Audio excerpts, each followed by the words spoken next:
So let's say you're in a situation where,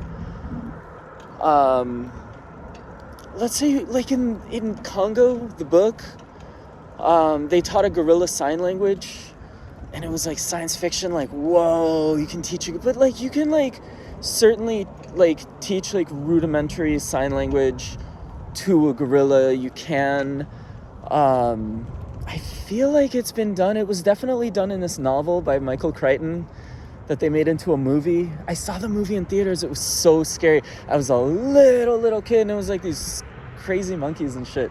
But anyway, you take a gorilla, right?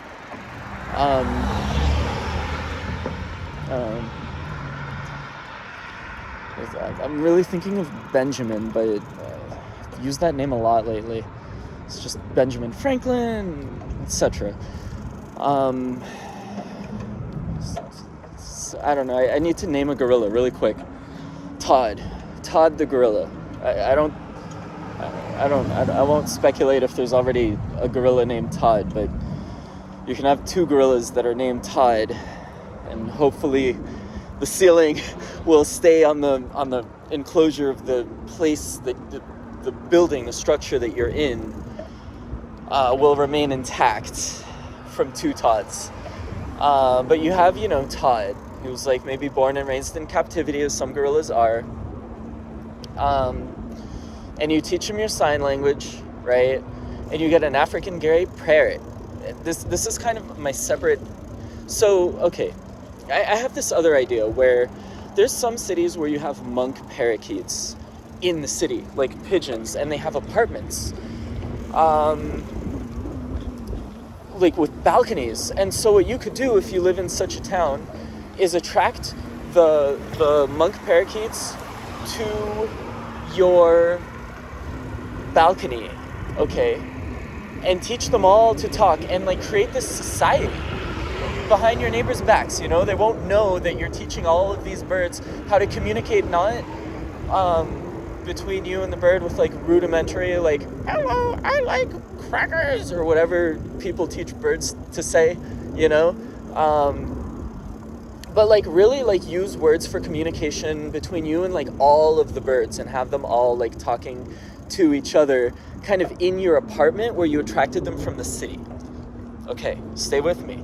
And you would create over time this like bird society with your monk parakeets or African gray parrot, or just any type of like really intelligent like bird, like especially the ones who can talk. And you just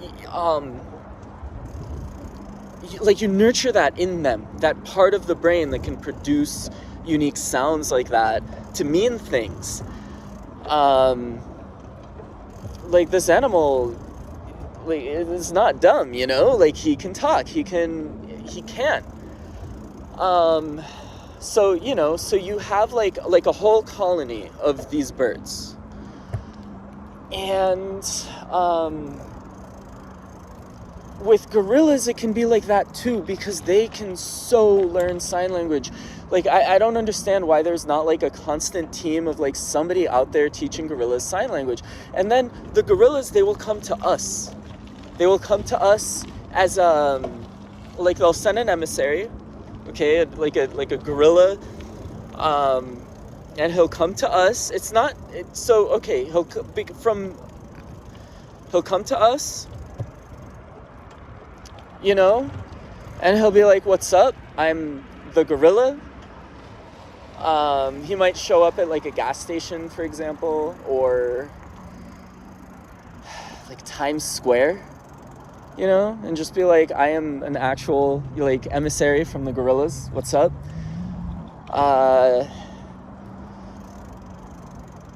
This is what I think would happen in that scenario. If like gorillas develop like languages, like human languages, and that whole cerebellum thing that we got going, and they come out like Neanderthals, kind of, I guess. Wow, that's so interesting. Because this is how I see it going. They would have to get jobs and participate in the economy. That's what's going to end up happening to the gorillas if they develop like that level of like like Homo sapien, like, okay, you know, we're gonna sleep in structures now. We're gonna use air conditioning and drive around in vehicles and get food from a grocery store, probably using some kind of card. You know, that's what will end up happening. It's you know, because you can say like it's gonna be some crazy Planet of the Apes shit, but what are they gonna? They're just gonna have to like start small businesses and shit.